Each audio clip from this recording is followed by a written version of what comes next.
First section that we have this morning is the first panel, the Delta's agricultural, land use, cultural, and recreational characteristics and their challenges.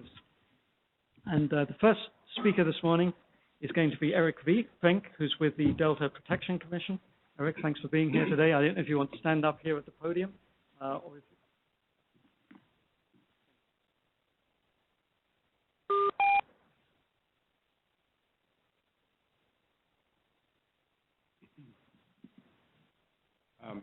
I will move to the podium, but I was really naughty and I brought Maggie my PowerPoint and handed it to her 5 minutes ago. So while she's loading it up, I'm with the Delta Protection Commission. We're the state agency with responsibility for local land use in the primary zone of the Delta. We've been around for 20 years. We were the state's first Delta agency. And many of the numbers, I'm just trying to set a context here this morning with my presentation, and many of the numbers are sourced from our economic sustainability plan, which the Commission completed in 2012. And I was asked to take a look at Delta land use and demographics. Am I okay speaking from here?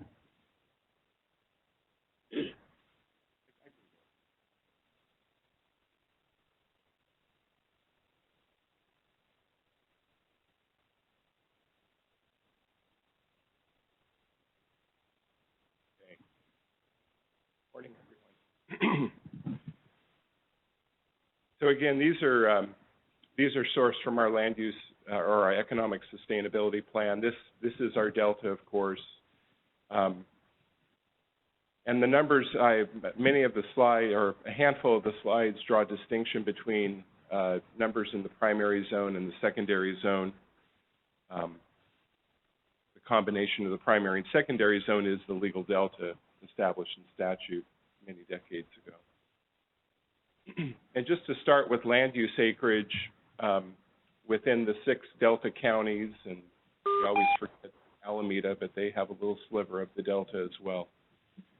So primarily, or approximately 2/3 of the Delta, legal Delta acreage is in the primary zone. The remainder is in the secondary zone. Go through all those numbers, but there they are by county. The primary land use in the Delta is agriculture, just under 500,000 acres of cultivated land. The overwhelming majority of that is classified as prime agricultural land by the state of California. So it's very high quality agricultural land. There's a little bit of grazing land in the Delta, but it's almost entirely cultivated. You see on the 3rd bullet there, the top crops in the Delta. This is a moving target. These numbers, I think, were 2009 based. I don't expect that they would look a lot different today, but certainly there's movement amongst crop categories. But pretty much field crops, corn, alfalfa, tomatoes are the predominant agricultural use. And those 5 crops there account for 60% of the cultivated land. So they're the overwhelming crop uses in the Delta. I'm not going to tread too much on Delta ag economics because Dr. Howitt will cover that, but the ag output, again, sourced from our economic sustainability plan, just under $800 million leaving the farm within the Delta.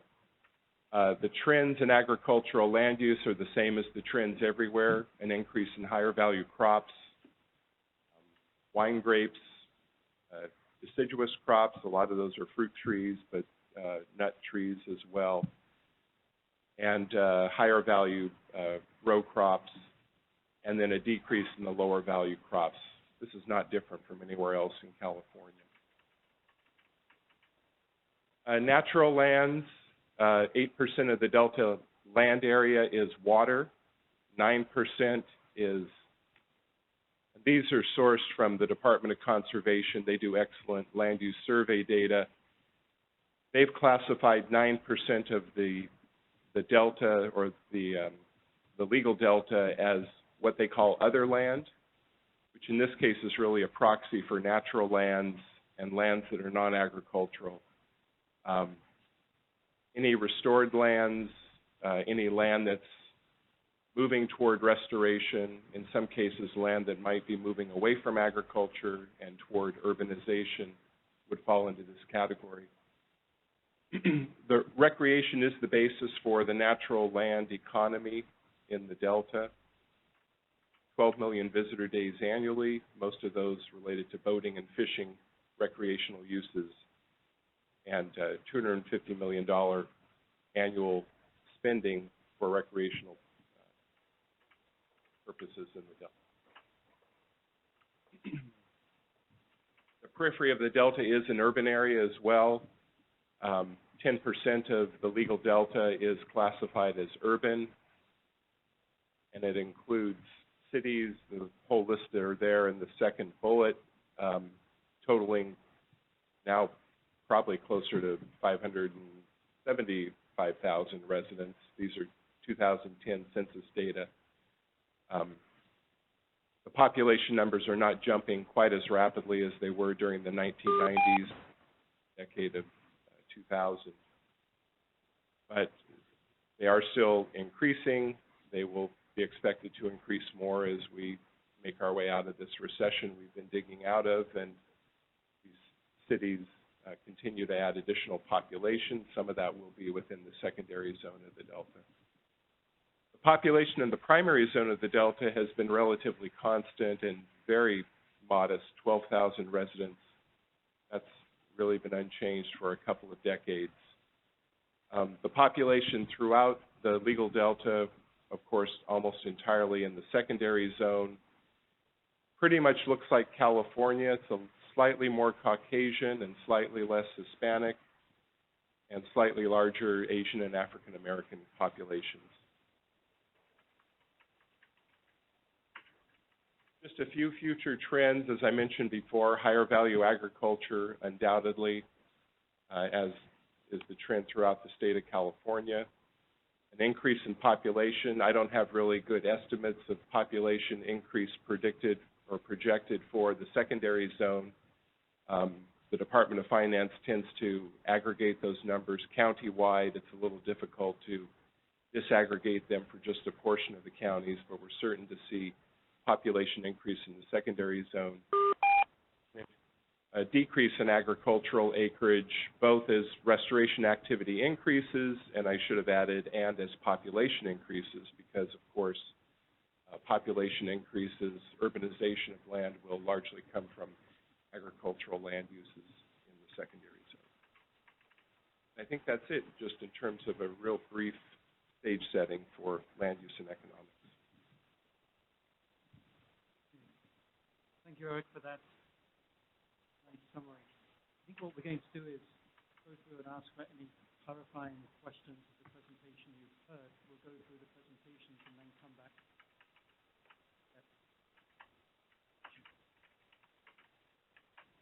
So, panel with questions you had for Eric.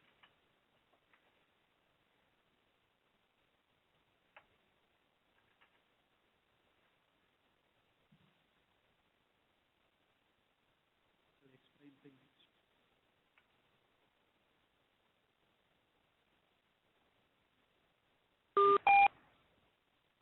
Resources. Most authorities on levies within the survey.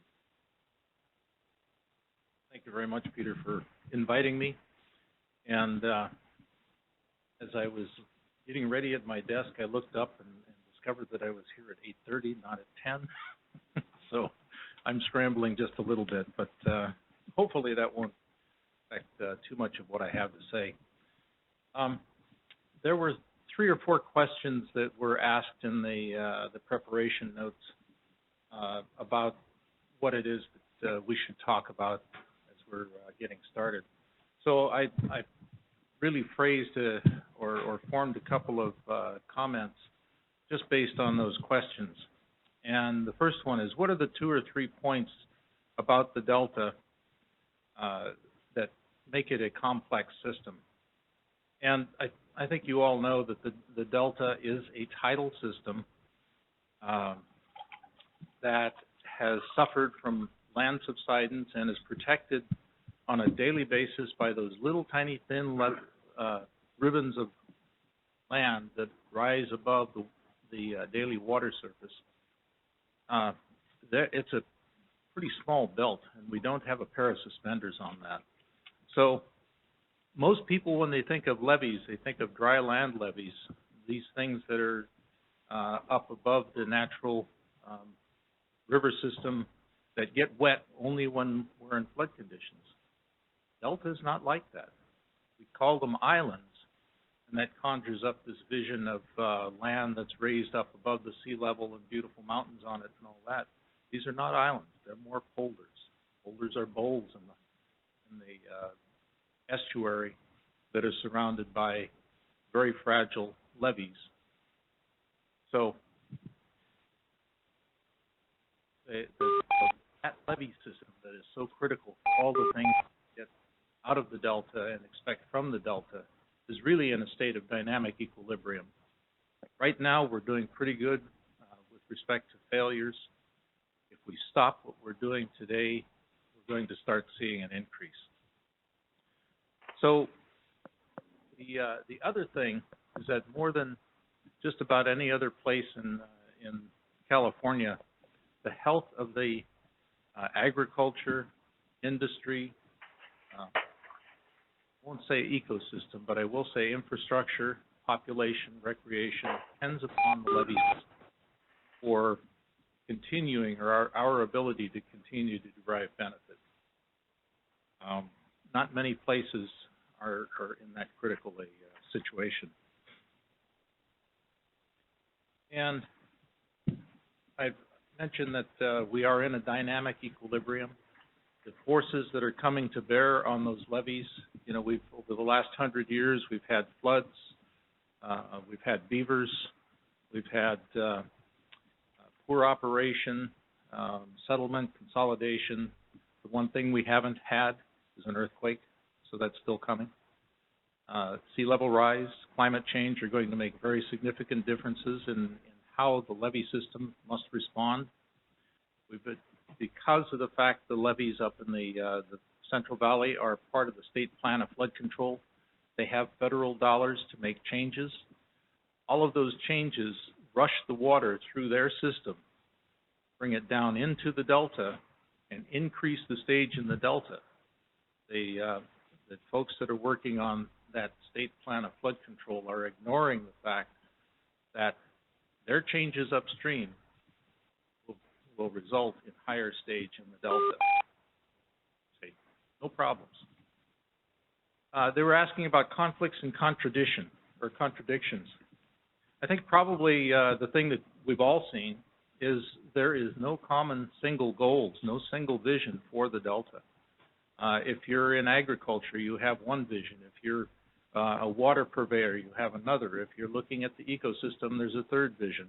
And if you get all of them together, there's probably 4 or 5 different visions that'll come out of that meeting. How do you get consensus on moving forward? Another contradiction, particularly relevant to a book that's going to go to the federal agencies, is there is a difference between the mission of the federal agencies and the needs of the federal government. We've been working with the Corps of Engineers and the USBR, the two big players in the Delta, for a number of years. And the Corps' mission is flood control and ecosystem. Bureau's mission is water supply and ecosystem. You try and get one of those organizations to take a look at the whole range of benefits and impacts, and you just cannot get concurrence. Most recently, we've talked with the Corps of Engineers all the way back to Washington, trying to get water supply benefits counted in the federal benefits that would accrue to the nation through managing the levee system. They absolutely refuse because it's not a part of their mission statement. They can take into consideration flood control, ecosystem, and navigation. The water supply is out. In the Delta, water supply is absolutely key. What are the uncertainties moving forward that are critical? I'm going to say first is sustainability of the Delta itself. How are we going to continue to use and derive the benefit from the system in the future? I mentioned already sea level rise, climate change, seismic environment, continuing daily onslaught of wind and waves, settlement consolidation. All of those things require that somebody be out there on a regular basis, on a daily basis, to monitor the levees, evaluate their health, and take appropriate action when it's needed. And then the last one that I'll hit you with is funding. The Delta Levee System has gone through cycles of funding, and you may or may not know, but the state provides a large portion of the funding that's necessary to operate and maintain and improve the levee system. As anybody who's got responsibility for a large budget, the legislature is very concerned about how those dollars are used, and they're looking for cutting back. I can certainly appreciate it, but we operate the levee system. We maintain about 700 miles for right around $12 million a year, and that's a huge bargain. But even that funding, that level of funding, is uncertain. So does it come from an assessment district? Does it come from continuing passage of bonds? Does it come from a general fund, or does it just come from the agricultural income from the islands themselves? So the levee system is certainly complex. Each island is its own little fiefdom. Trying to get two islands to work together is really tough. Nobody wants to give up their rights on their islands, but it's a system that we have to maintain and plan for as we move into the future. I think that's pretty much my thoughts. Thank you, David. Clarifying question? Yes, Dr. Loma. So DWR provides $12 million. DWR provides $12 million per year to kind of continue the process as you described, kind of status quo. Army Corps of Engineers, others in maintenance money, or is that really it? Yeah, the state is the primary source. I believe that there's some money that comes into the Delta Bureau because they run their water through it, but it's a pretty small number. I believe it is mostly in the form of payments to reclamation districts. There's nothing that comes in from the Corps of Engineers. David, that's important.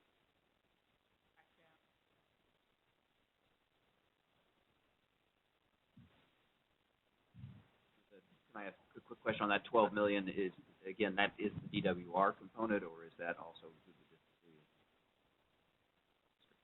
No, that's just the DWR component. Yeah, the local agencies have to spend the first $1,000 per levee mile, and then 25% of all the eligible costs over and above that. And of course, there are costs associated with maintenance of the levee that are not eligible for reimbursement.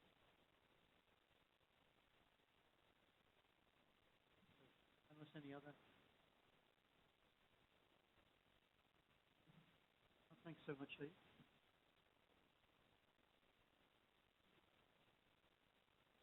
Final presenter on the first panel is going to be Dr. Richard Pollack from UC Davis, talk about the economics of.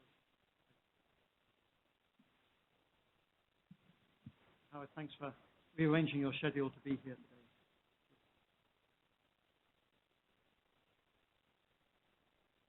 Good morning.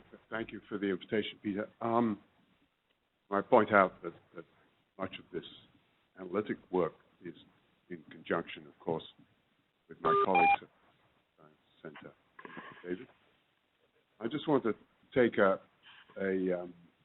perspective of an economic perspective, and of course you have to remember that economists somehow, I forget who did it, but somebody labeled us about 100 years ago the dismal science.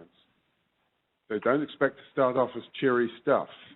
As lots of people, previous speakers and so on said, we're dynamic physically, biologically, and also economically. And I think if my previous speakers have referred to this, that we have not got sweetness and light in the interactions between the major economic players here. And I've characterized them as agriculture, environmental quality, and conveyance. And their normal process is to be in conflict. That's standard. What do you do in this? We have to make trade-offs.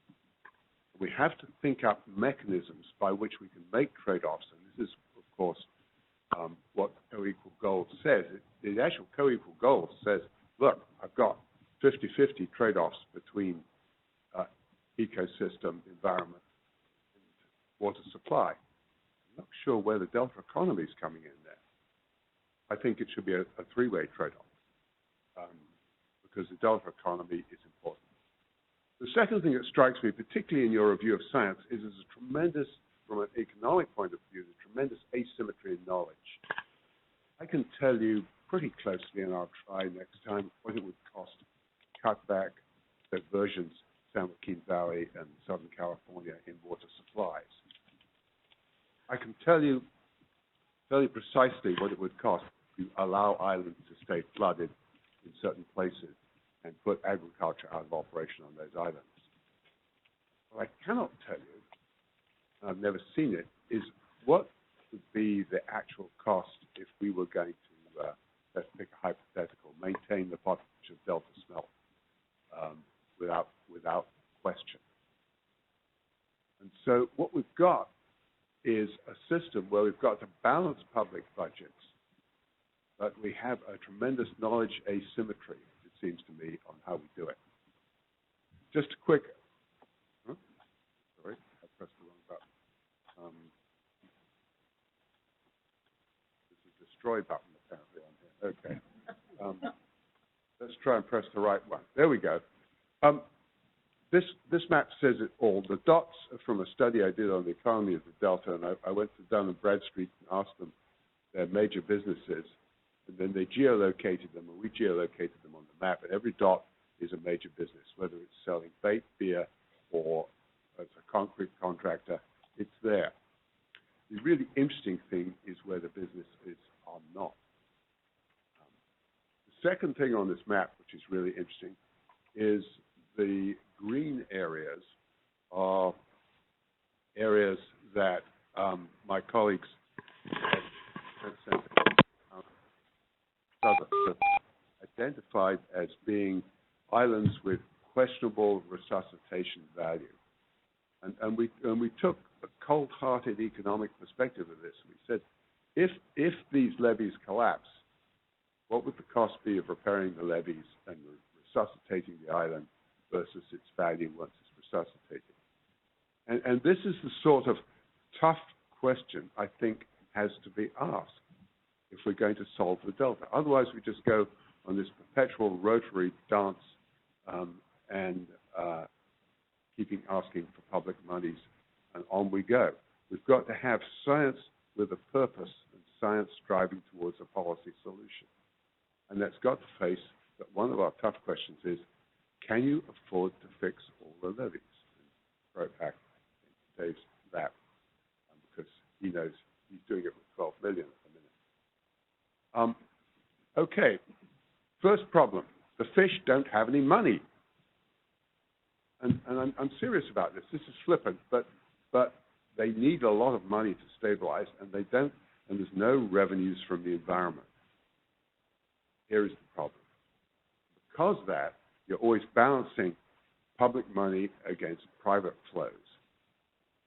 Secondly, if we look within the delta and we say, okay, delta population, heal yourself, put your own tax base on and pay for your own levy improvements.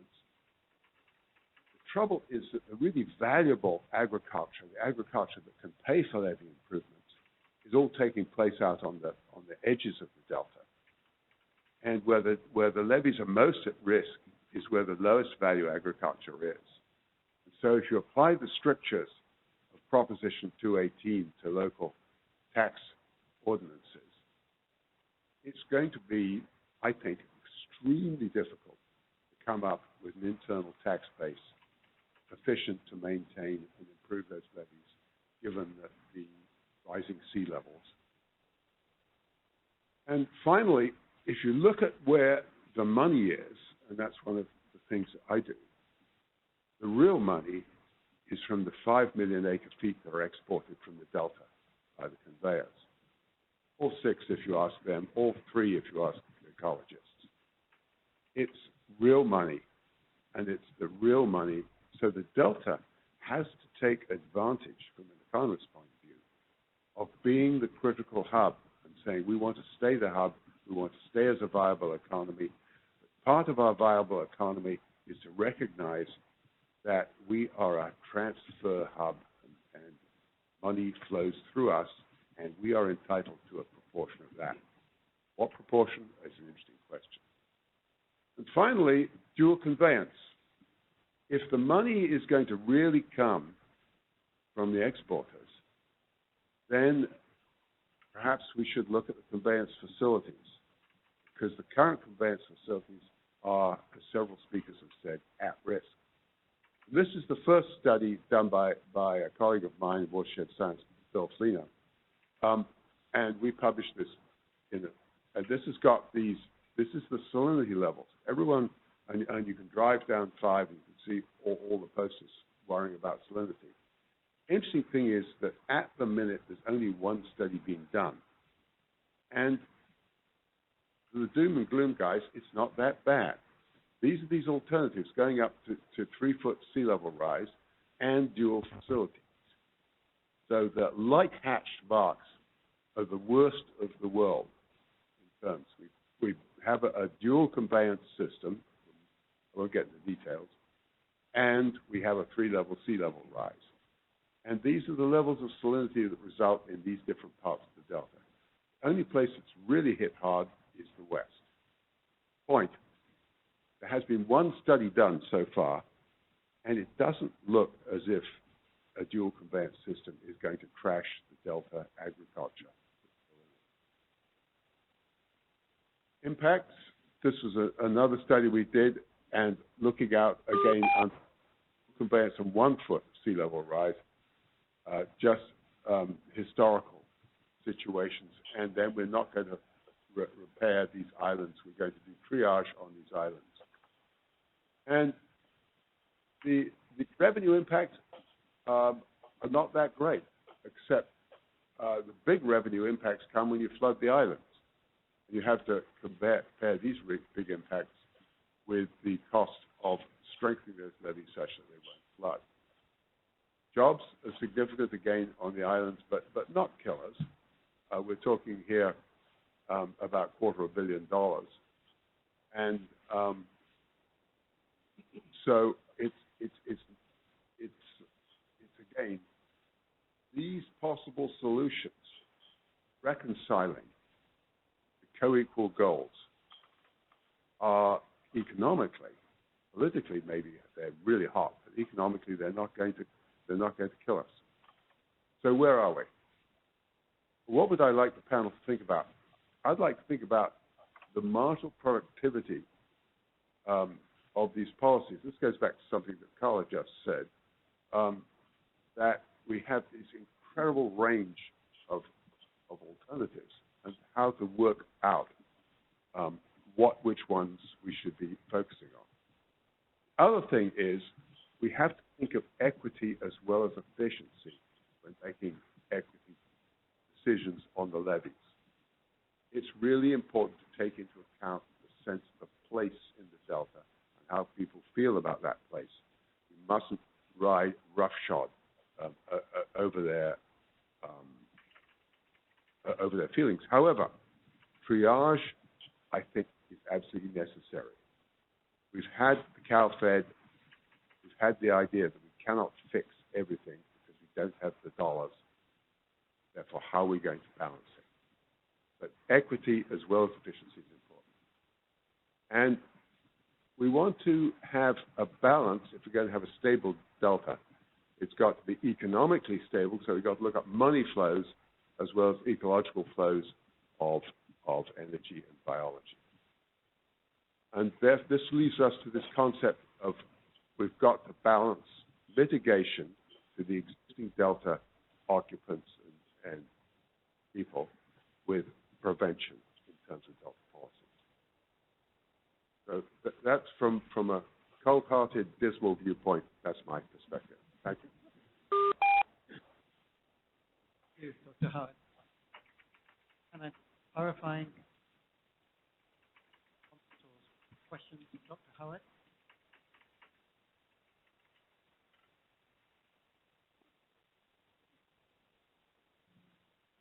So, Richard, what was the overall percentage loss of economics? Would that be about a third then? About 15%. 15%.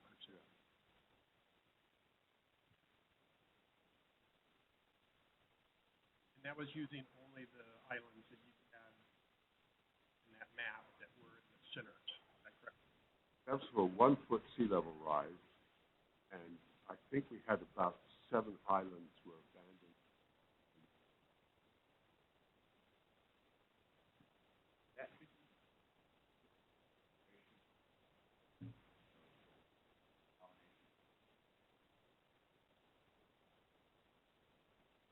We didn't look at drinking water, but we don't think it was a major factor given the levels of salinity that were running somewhere about 400 to 500 parts per million. There are many other places in the state where drinking water is higher than that, certainly in the Central Valley. So did you factor in the interaction between sea level rise and drought? No. You know that. I'm sure there's lots of people who would love to talk to you. I haven't any idea. Maybe Dan can.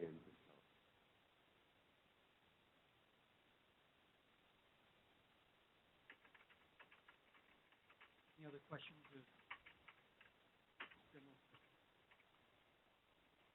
Kind of a clarification question. I don't understand the salinity data, especially. Maybe it's because of just perceptions and not numbers. But I know I think it was the late 1990s, we had a delta. We created it with the low flow situation. We created a situation where there was high salinity drawn into the delta, and people have used that. And as I understood it, those were pretty serious changes in salinity.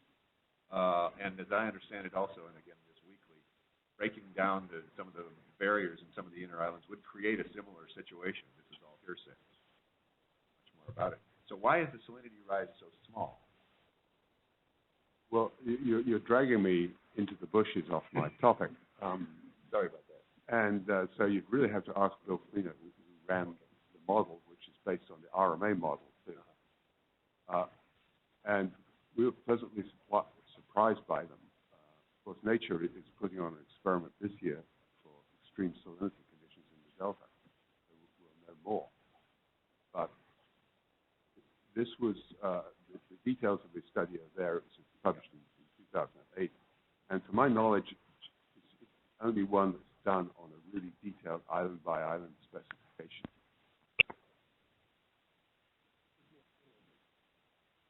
We can certainly do that. Just to help pitch it out a little bit here. Of course, after lunch, we've got a panel that so that would be a good question to have.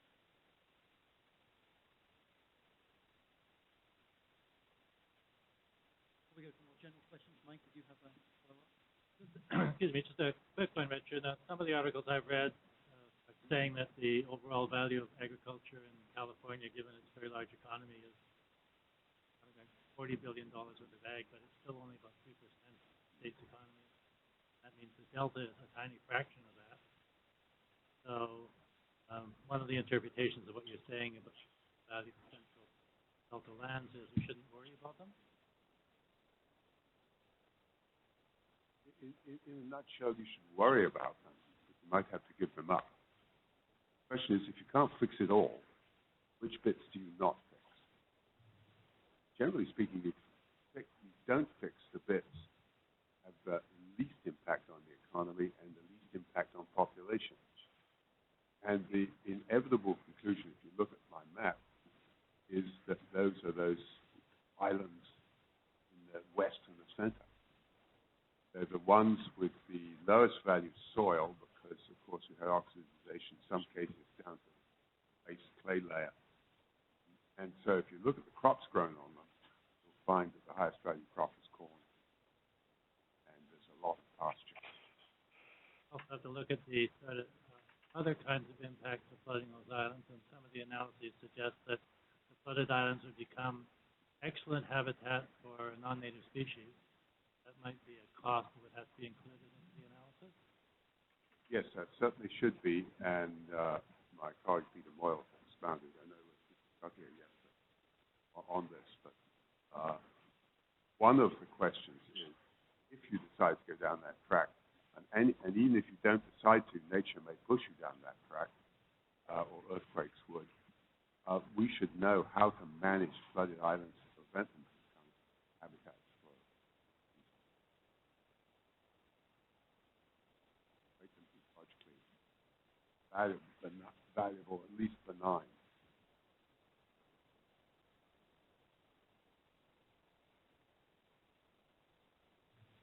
Final questions from the panel on Howard's presentation? If not, we'll open it up. So Johnny, did you want to start with more general questions?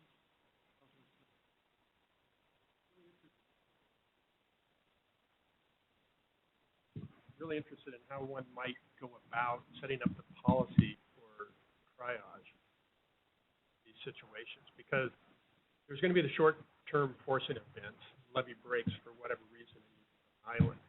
And I was here for the Jones track break and flooding and everything in the Alpha Science Program at that time just immediately focused on that. And so how do you get out of those kind of crisis responses and set up a system that is responsive when you need it, but doesn't completely overwhelm everything else that you have to do? Do you all have thoughts on that, how we would move in that direction? Seems like we're going to have to eventually. Someone's going to have to eventually. Well, the Stewardship Council is embarking on a levee investment strategy. The outcome of that will be interesting. I mean, we're all very interested in what the outcome will be. So developing a prioritization for Delta levee. You know, I think the point I would want to make on that is, and I don't think there's any question, there should be some system in place that creates a prioritization. We want to make sure that in that effort to create a prioritization, that the operation of the system as a system is not lost in that. I would worry about a prioritization that puts too much emphasis on individual islands and assets and land values and property values, or the conveyance values, as Dr. Howitt mentioned, attributed to those individual islands. That's certainly important, but the system operates as a system. Break one link in that system, it could have cascading effects elsewhere. So that would be the first point I would make about the levee investment strategy. And the other point is that if we identify this as a problem that we solve immediately, it does seem incredibly daunting. But and Dave can speak better to this in terms of the improvements that have been made to the system over the last generation. The state really stepped up its funding and its partnership with local maintaining agencies. But if we can continue that incremental progress in another generation and another generation, we can make substantial and extremely significant improvements to the system. So that's always my caution. be my caution when the results of the levy investment strategy come out. Whatever the cost of the fix is something we have to actively come up with resources, human resources, and the materials and all of that to make things improve. So, a bit of a stray thought, but I think important to know.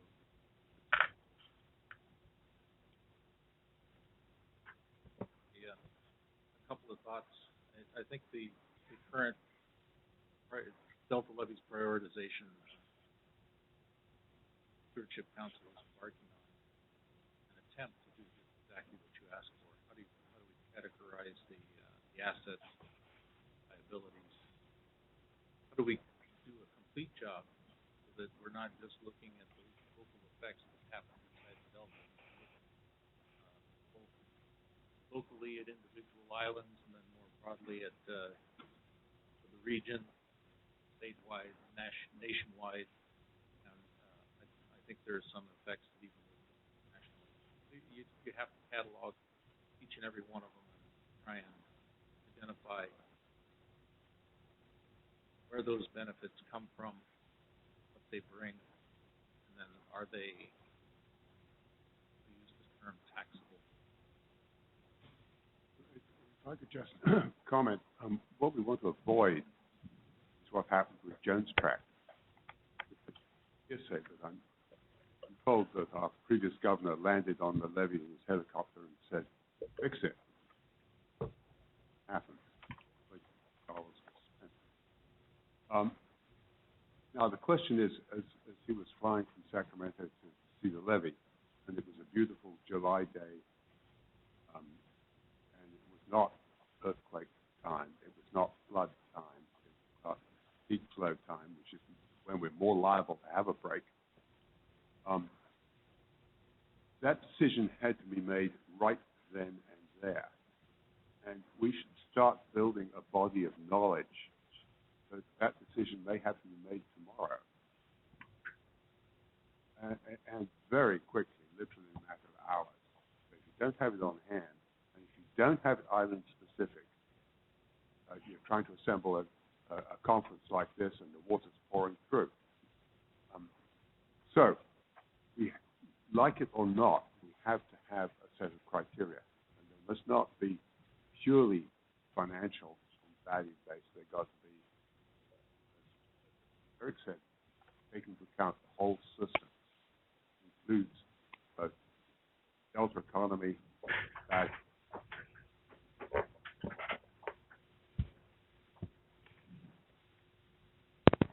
Thinking about the issues around the Central Delta and the subsided islands and the risks of those islands, would it be appropriate to have a policy of gradual disinvestment from those islands so the number of structures that would be at risk should the islands flood will gradually be reduced, and so the demand for an immediate response would be reduced? Would that be one possible component of a triage policy? Well, the interesting thing is, look at my Dun & Bradstreet. It's already happened. That the locals know exactly what's going on. And if you look at where the dots are, where the businesses are, see how many businesses there are in the green at-risk islands. There's very, very few. So the word's out. The question is the remaining there, which are farm businesses. There's residential property there as well. There is residential property, yes, of course, associated with farm industry. We're not talking about the dense residential property. Last time I looked at Ileton, they were still building houses. Ileton and those historic cities are not part of what we're talking about.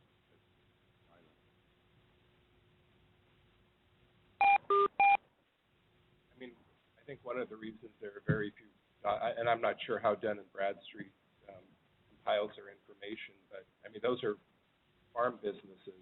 I mean, those are farmed islands. Agriculture is probably practically the only economic use on those islands. So there are businesses out there. It's individual farm operations. some cases, there might be a single farm operation that covers the entirety of an island, the vast majority of it. So I don't know. I mean, I don't see any disinvestment in those farm operations. Operations are continuing. And the level of investment, Dave can certainly speak to this more, certainly being money spent to make improvements to those levee systems in the Central Delta. I would imagine those levee improvements can be entirely justified based on the value of maintaining those levees are fairly critical to maintaining the water export system out there. So I don't know that there's a huge mismatch currently about the amount being spent. Maybe I don't know the particulars of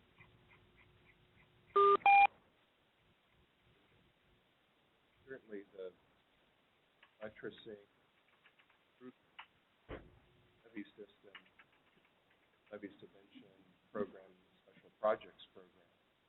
And Dave probably has more exact numbers in his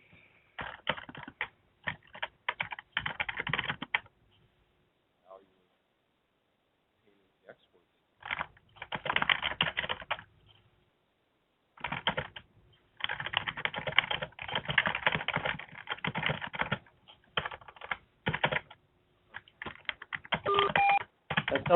Someone's typing on the phone. Please mute. Just that, I was standing watching the emergency response from the San Joaquin County Sheriff. He was the incident commander at the time, and when the governor made his comment about we will help you, my role just skyrocketed. So I ended up taking over the commander after that. Since that time, I think a lot of people have understood that making off-the-cuff decision like that is not the best way to go. So Department of Water Resources flood emergency management folks have been developing a model that tracks the assets that are on island. What are the contributions of that particular island to the statewide economy? What are the interests that we would stand to lose either by allowing it to flood, by leaving it flooded? What are the costs for recovery? So we have those models, and I think they're much the same models that are being used in the Levee Prioritization, and they're compatible. I haven't seen them together, but I have them. So we have been thinking about that for some time. The other thing I'd mention is that each one of the counties is doing their own triage, so to speak. What happens if? I think Jones Tract, Katrina, a number of other incidents that happened since 2004 have let the emergency response community know that there's things that they need to do, and they have been doing it. They're very active in the Delta. I think people are looking. Dave, just so we're following up on that, if the number of islands that are currently islands become open water bodies, and we actually move forward with this kind of a management, implications on the existing levees that are now faced with large bodies of water that can generate fetch and can generate a lot of energy, that seems to me to be a major expense then to shore up those levees that would now be exposed to a very different kind of hydrodynamic system. Has your group been thinking about that and what those costs might entail? Yeah, we do think about it quite often. One of the things that you'll hear the engineers in the Delta talk about is that the levee system is really that. It's a system. You lose one levee, you flood an island, and that's bad for that island, but it's also bad for every island that's around it. There are aquifers that go underneath the sloughs and rivers that have been silted in over time so that they're not producing hydrostatic pressure to a great extent. when the rivers are flowing normally, but those same areas are cultivated on the island. So when you flood an island, now this aquifer that had been sitting high and dry inside that island is now surcharged with water, which means that you're destabilizing the levees on the adjacent islands for everything that's attached to that aquifer that had been under low pressure. Now it's under high pressure. Add to that the fetch length, where your fetch length is perhaps thinking around Sherman Island, you've got probably a mile or 2 miles, and we have very large riprap that we place on that just to absorb the energy of the waves. We have that condition in the deep delta, where right now the fetch length is a quarter of a mile across the slough. So it does make a huge difference. So one of the things goes into thought for covering islands wherever they happen to be. Do you actually plan for the cost of reinforcing levees if Jones Tract is probably the one of the best examples. I think we spent in one contract we had a corner that was getting threatened with speed erosion of the levee system. We spent $2 million in rock over a matter of a 48-hour period. So it is quite expensive.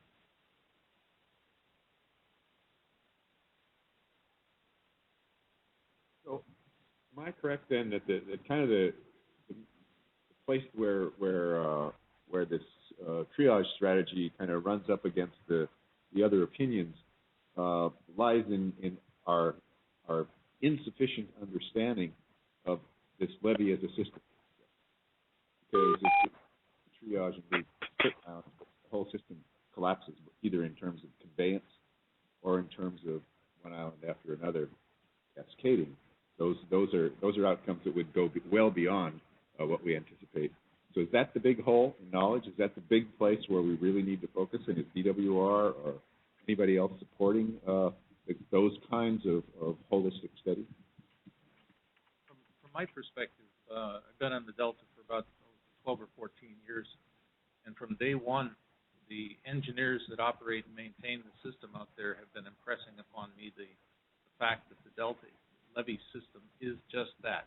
You need all of them operating the way that they are in order to preserve the benefits that we get. So the knowledge is out there that if you lose one island, the impacts are greater than just what you see on that one island. Maybe quantifying it hasn't been as done as well as it could. I think the knowledge is there. I think that's conventional knowledge, perhaps. But I think there's a difference between conventional knowledge and using the modern tools that we have today to actually address that question specifically. I wouldn't argue. Well, in the levee investment strategy, I mean, it very well could be a triage outcome, but it doesn't mean that you only fix, levees on 20 islands and you let the remainder go. I mean, it could and should determine where the initial priorities are placed on making those improvements and creating those strengthened modern levees. And then over time, work through, those needed improvements to get to the less critical. We would certainly argue for that as an outcome of the levee investment strategy, not that you would just write off a number of islands, but you create a priority list and you start on your most important priorities first. So what would happen if you doubled the budget for levee repair? Would that become more feasible to address those interior levees? And yeah, I'll take that one. No. There is a limit to the local agency's capability to match the state or federal dollars. And I think we've hit that limit. We're investing offering about $12 million per year in the subventions program. We have another, arguably 20 or 25 million that goes out under the special projects program. And I think we've pretty well maxed out the Delta's ability to cost share with the state. We can give dollars at very high state share and accomplish more. But the way that the programs are currently structured, I think our budget is not where it needs to be. So if conveyance is at risk, this becomes a statewide problem. I mean, the only study we have says conveyance isn't that much at risk, with assuming you want to get rid of one island at a time, as I understand it. But if conveyance is at risk, it does seem like a statewide problem, regional problem. Yeah, I think they're trying to address that with the dual conveyance theory. I think they could probably do the same thing if they were to make a major investment in the Delta Levee System, strengthening them against seismic action. But the land in the Delta is largely privately owned, and the state today is risk averse, so not in the business of taking over levees or buy levees.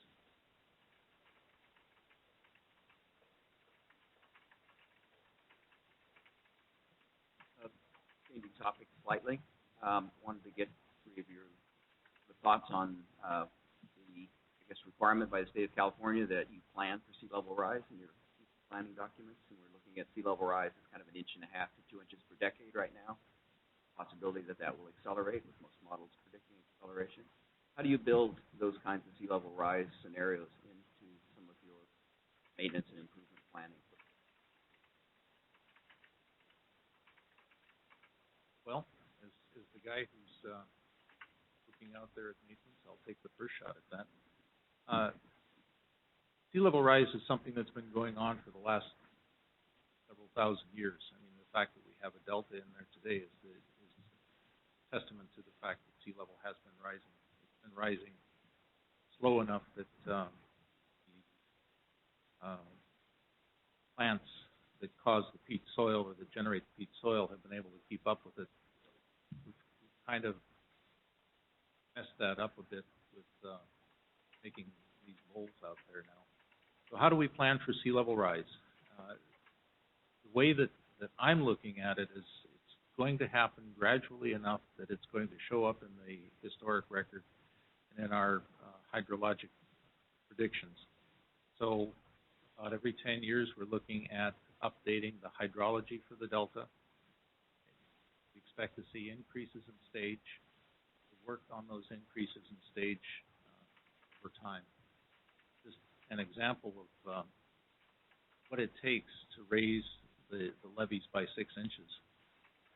In 1983, the federal government said you have to achieve the HMP level HMP standard, and for the next 25 years, tried that and were unsuccessful. It wasn't until just recently, an outpouring of tens of millions of dollars, that we were able to get most of the islands. I won't say all of the islands, because I think there's still some that are below HMP.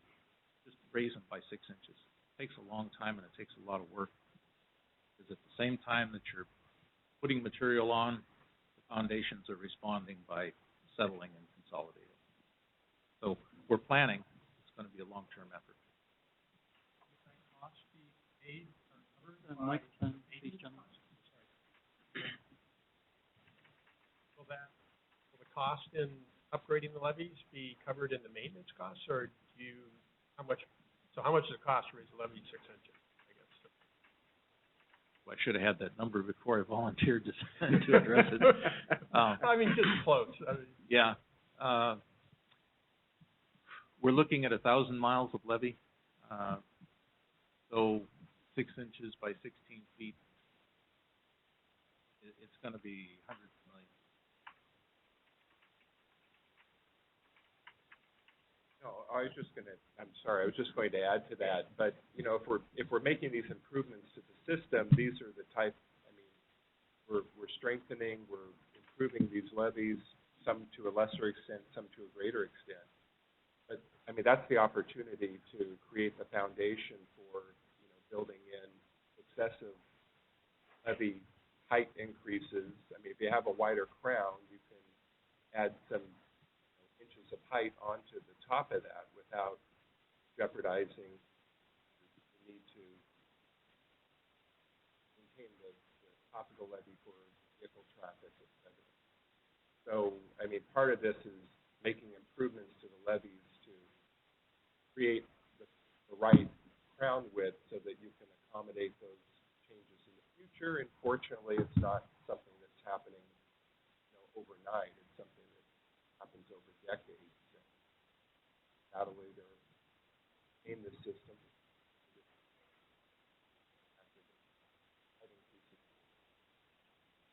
This is the part where Dave is kicking me under the table because he's the levee engineer and is playing one right now. One factor I think we haven't brought up about sea level rise is it's going to influence the X2 interface between freshwater and saltwater. And the salinity is going to move up the river, which means the number of days that you will be able to divert water through the system, certain quality tick salinity, is going to go down. And the inevitable conclusion is to have a high quality diversion point, it has to be moved further upriver. It has to move. One thing about levees, they don't move. And so salt is moving up, levees are stationary.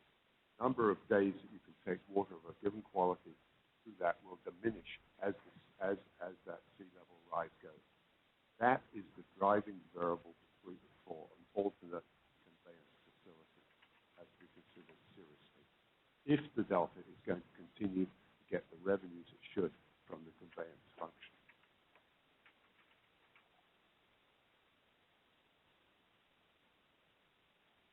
So you mentioned that levees don't move, but throughout the United States, one of the major restoration efforts that are going on in many of our big river systems are the use of setback levees, where the levees do move and they do open up a little bit of habitat. Is that part of the planning for any of the levee systems within this?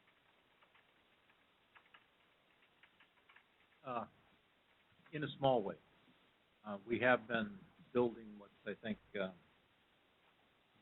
of the gentlemen that worked on the Delta economic study called Fat Levees. We've been employing that on Jones Tract and at another number of locations in the Delta, then coming back and taking off the waterside face so that we end up with a little bit of habitat. It's not much. It's probably less than 50 feet added to the stream bank, but put it on 1,000 miles of levee, it would be pretty significant. The problem with setbacks in the Delta is you have to do foundation improvement. That's very expensive. You're talking dynamic deep compaction or soil mixing, and the numbers that came out of the DREAM study is about $26 million per levee mile. So it's very expensive. When you look at the system that we have set up where the local interest paid 10 to 25%, and they've got levee systems that are 20 miles to go around an island, the costs are just way beyond their ability to even cost share that. And I don't think you'd get many takers from, in terms of offering up a cost share from those levee maintaining agencies within Delta for that. If that's a desired outcome and a state policy or a goal to utilize more setback levees, then I think the way to encourage that is to bump up the funding the state provides and maybe even providing other incentives. Not just the cost, it's the cost of the land that goes out of production and it's provided to outward side of it. Perhaps if I could just add a note to that too. If you just think of the geometry on some of the islands, got a subsided levee by the backside of the levee, seepage, small bit. So if you're moving a levee back, many of the islands would just be enormous. Never mind the travel.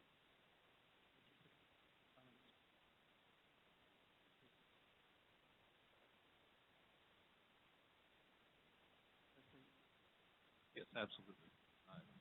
As you move away from the levee, the old deeper.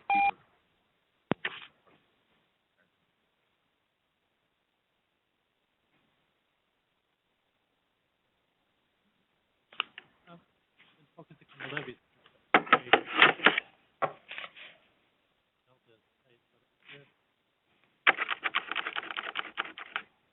Of delta is place, or are there other issues that want to bring to our attention about the concept of maintaining the delta as space? Well, I'm happy to chime in on that. I mean, certainly there's, not a huge population, as the numbers earlier indicated, but there is a population that resides and conducts business within interior delta. And all of these efforts we're discussing have an impact upon them. I know there was supposed to be a speaker on the morning panel and talking about cultural and social issues. We have incredible cultural and historic, human-based values within communities in the Delta, our legacy. Those are all important factors as well. I talked primarily about agriculture and recreation as the key economic drivers of the economy of the Delta. It also protects very significant state infrastructure, state highways, local road networks, significant energy infrastructure, gas pipelines, electric transmission facilities that move through the Delta and protected by these island levees as well. So those need to be factored in as well. A corollary to the levee investment strategy is an effort that the Delta Protection Commission is undertaking to determine the beneficiaries of Delta. Well, the beneficiaries are pretty well known of the Delta levee system in terms of class of beneficiaries. The amount of benefit derived from the levee system in the Delta is something that we hope to put a finer beat on with this flood risk management assessment district effort. And then to look at potential mechanisms for capture support from those beneficiaries to occur on track with the levee investment strategy. Corollary effort, it's moving on a separate track, but they should come together at about the same time. I'll add just one little thought about Delta's place and symbiosis between the local communities, the agricultural folks, and the levee system. We need to have somebody out there on the land that's committed to preserving that land in order for that levee system to work. We've already talked about it being a dynamic levee system or dynamic system out there in the Delta. The farming operations go around and inspect the levees on a daily basis, recognize changes and problems, contact the engineers and get them out there to deal with the problems before they become levee failures. I've been bragging a little bit about the fact that we have not had a failure in Delta since Jones Tract. Well, I found out just a couple of days ago that it's not because our levee system is so good. Probably more attributable to the fact that we have people out there watching and painting.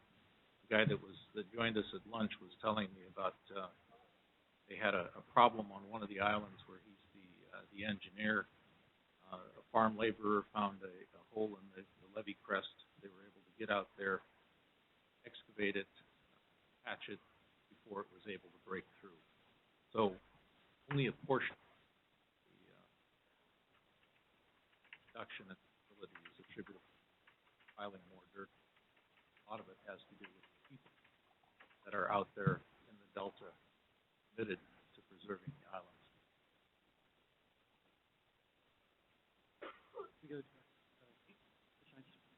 Follow up on Dr. Healy's question there a little bit more. what's a legacy when you're in a landscape like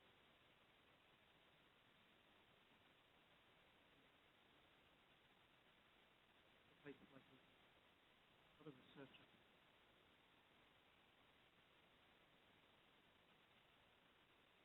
Seems that those sorts of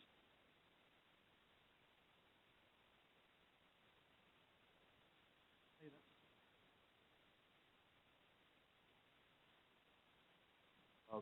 I would like to point out, though, that one of the problems in Louisiana is that the economic base of agricultural communities is shifting, whereas if you look in the Delta, as Eric pointed out, they've got a very vibrant, expanding agriculture all around the edge of the Delta, and it's steadily going towards higher value crops. It's got very close proximity to the Bay Area, so the comparative advantage for growing specialty vegetables and so on is significant. I think we're going to have growing agricultural production there, which would have associated with it jobs, secondary impacts, and so I'm actually relatively optimistic about our legacy communities. No, I would agree with that.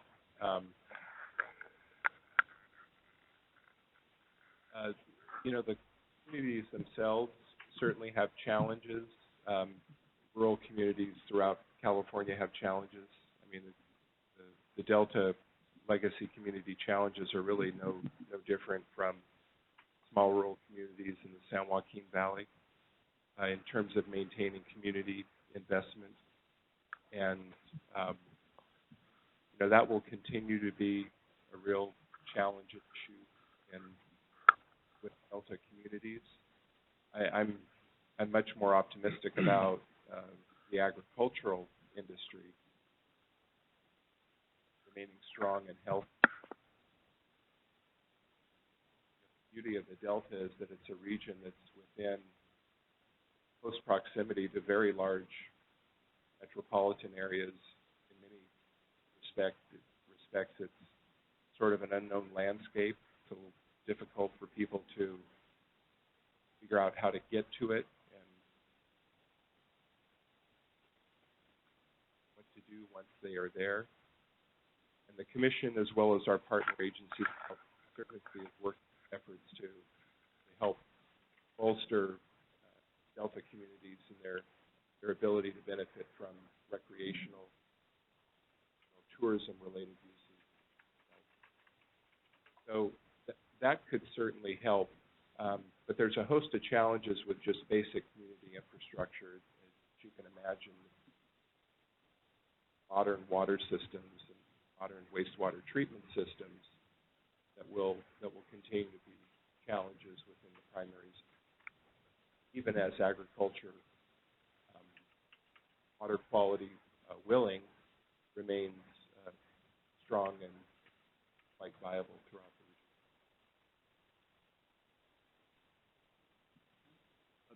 region. Richard, in your study, you talked about the importance. One of your big points was, and that final one was considering equity. So maybe this is along the same line. What were you thinking of there, and what are kind of the dismal tools for this kind of consideration? How is that done? Well, the dismal science approach, actually economics should take more into account, because it should take utility and values into account, not just money. So I think that's really important, and of course legacy communities in the Delta are one of these centers around which we can coalesce in terms of our values of preservation. But we should also, I also echo what Eric says, I think we should look significantly towards boosting the recreational value in the Delta and try and make it more general than houseboats and fishing.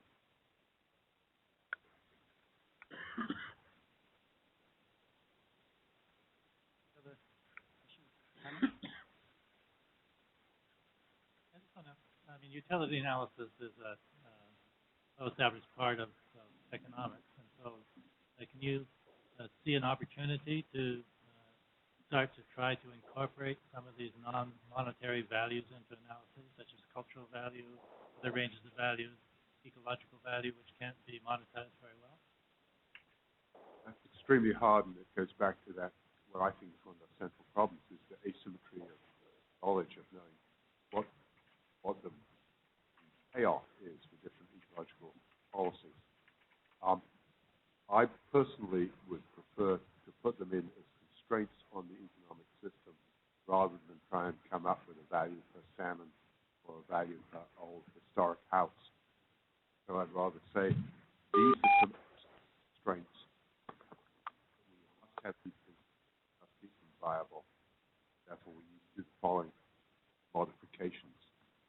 And then we can tell you what those are costing you. So rather than say, yes, a certain type of fish is worth a certain amount, or a certain type of habitat is worth a certain amount, is to say it costs you this in distance. Is that the way you want to spend it like this money? Sort of the way the Endangered Species Act works. The constraints on maintaining certain habitats and certain species. Same kind of approach applied to cultural and heritage values? I think so. I think you could say we already have criteria for historic restrictions on any historic places. And the same thing would go for the legacy towns. Right? Territories should back on the inner bit. So I think that's there. Apologize. I was looking at my notes here right before your last comment. I'm talking about the restrictions on the legacy towns.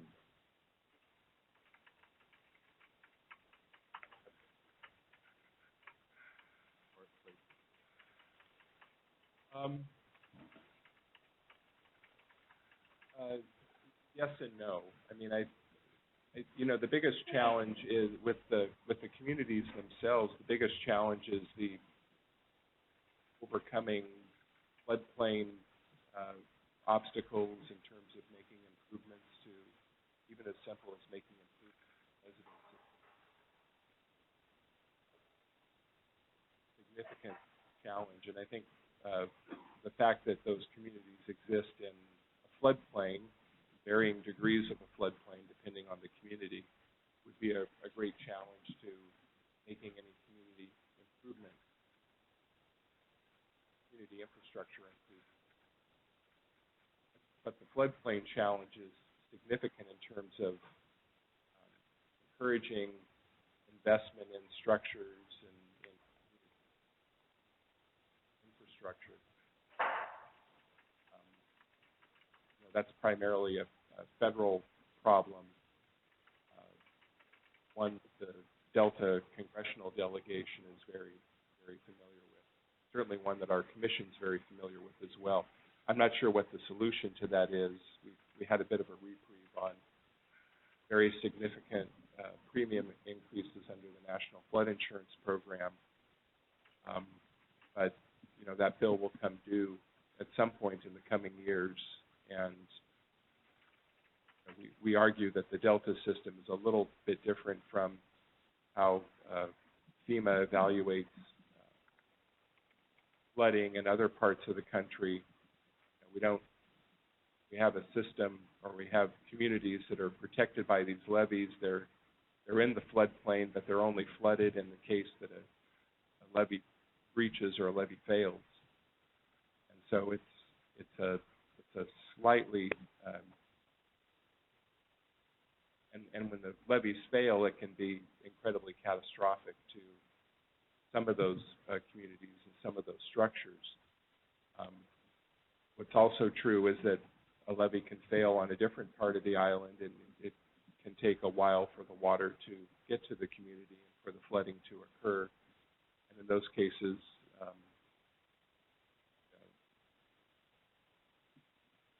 the floodplain or the depth of the flooding might reach that would occur elsewhere.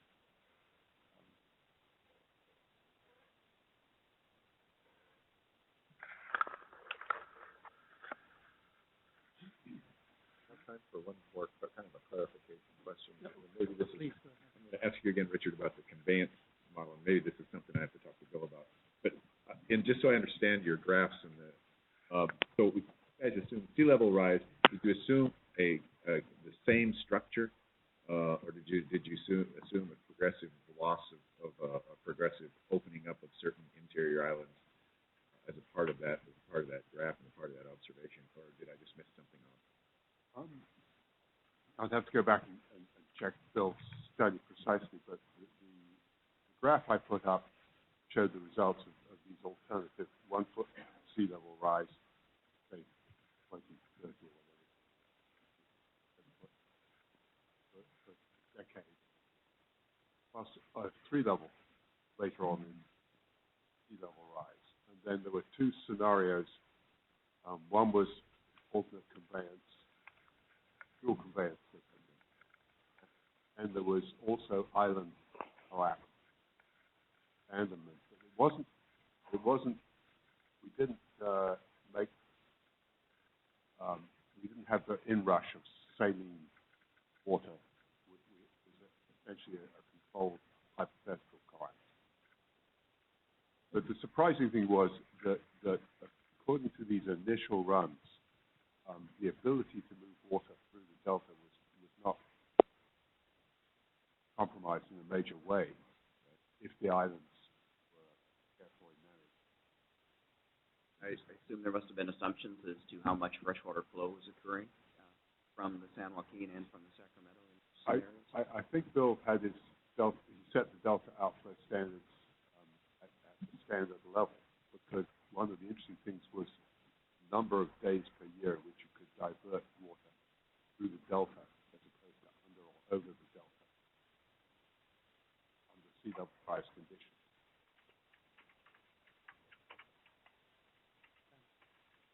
In the last few minutes, just to wrap up this session,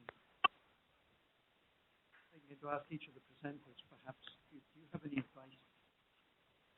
You've given a lot of numbers. Are there areas of contention, particularly scientific,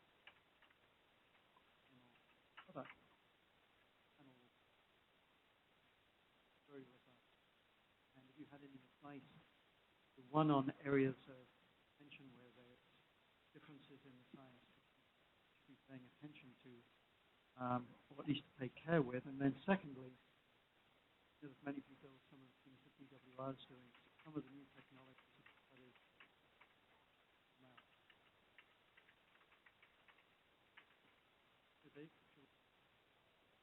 Start with you. What would you advise? Boy, not so good at giving advice, but I'll try here. I think probably the main place to focus is on defining a single set of goals and objectives for the federal government to investigate as it looks at the Delta services. If we can get them to agree that the water supply is really of interest to the national economy, and then to incorporate that in their ability to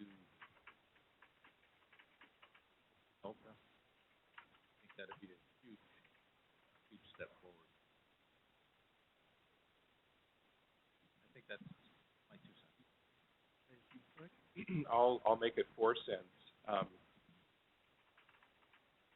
Those levee improvements are really critical to, everything that's really Delta's place. It's critically important to the agriculture, to maintenance of Delta communities. Delta economy relies upon it as well. And I'm still really gathering the background for why there was federal involvement in the past in support of the levee system and why that's largely disappeared. It sure would be nice to have some federal assistance to, recognizing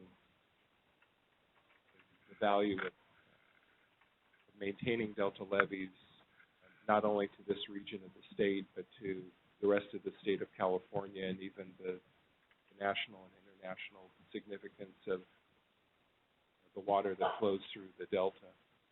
So it would be nice to have some additional support at the federal level for maintaining the levee system. That's really the foundation for everything that's delta has placed.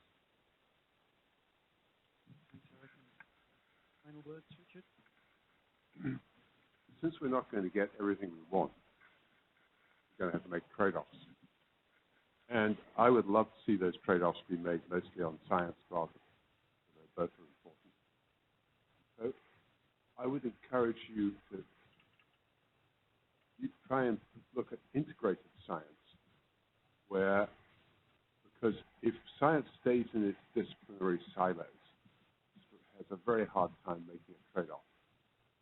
But if you have an integrated project where you have engineering and ecology working together, then you have a chance of making a trade-off between, say, fish health and exports. So I would make a push for integrated science rather than purely disciplinary science. And, I'll go to Mike first. I just wanted to ask Eric, and I think he came on a couple of times. Didn't seem to be federal agencies seem to maybe mention it really that's true of the state agencies.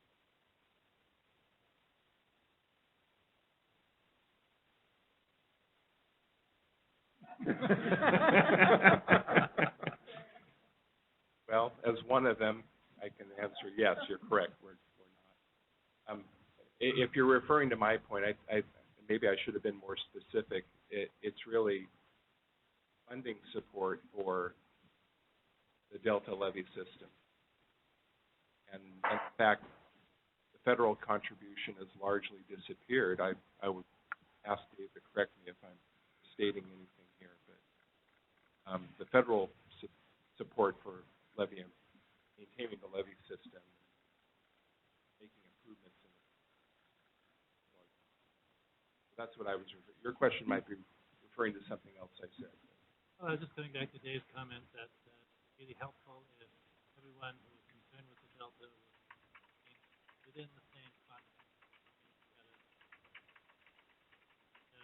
One agency, well, this is my part, or this is my part, goes in conflict and they can't agreement, and I would see that's a problem both state and federal.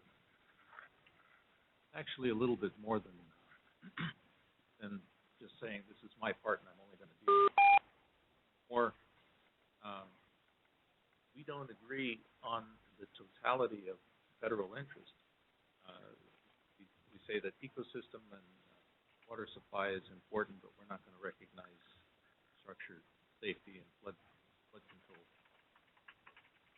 They don't even recognize that interest as they're putting together their reports for Congress. And they've got a report going to the chief of engineers that lacks from the Corps of Engineers that talks about the flood control system and the ecosystem irrigation system.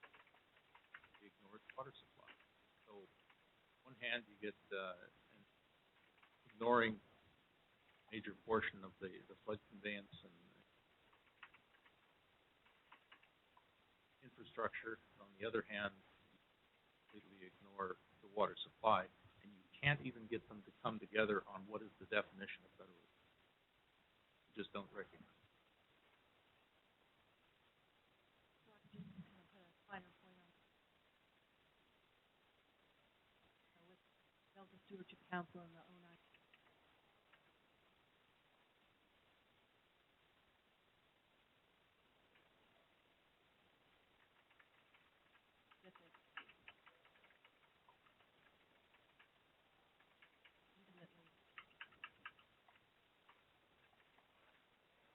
Fundamentally, but water is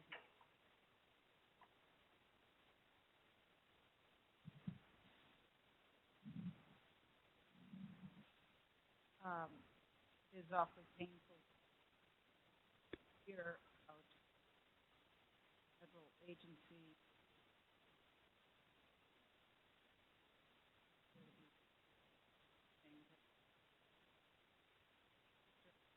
spending the last 6 years trying to actually organize, row the same direction. And I would, what you described sounds to me like a governing statute providing policy. Certainly been working with a court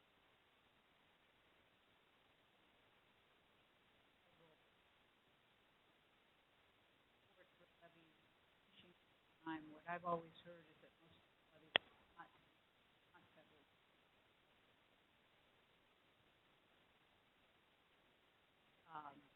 That said, this is exactly the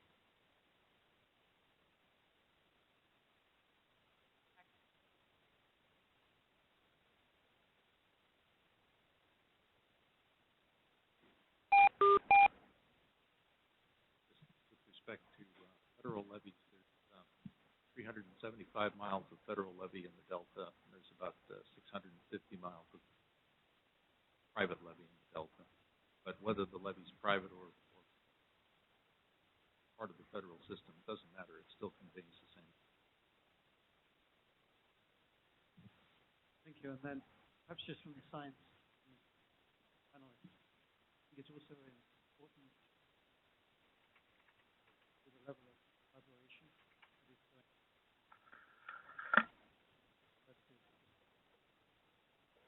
the EWR funding of science follows the message here to really bring out this incredible understanding,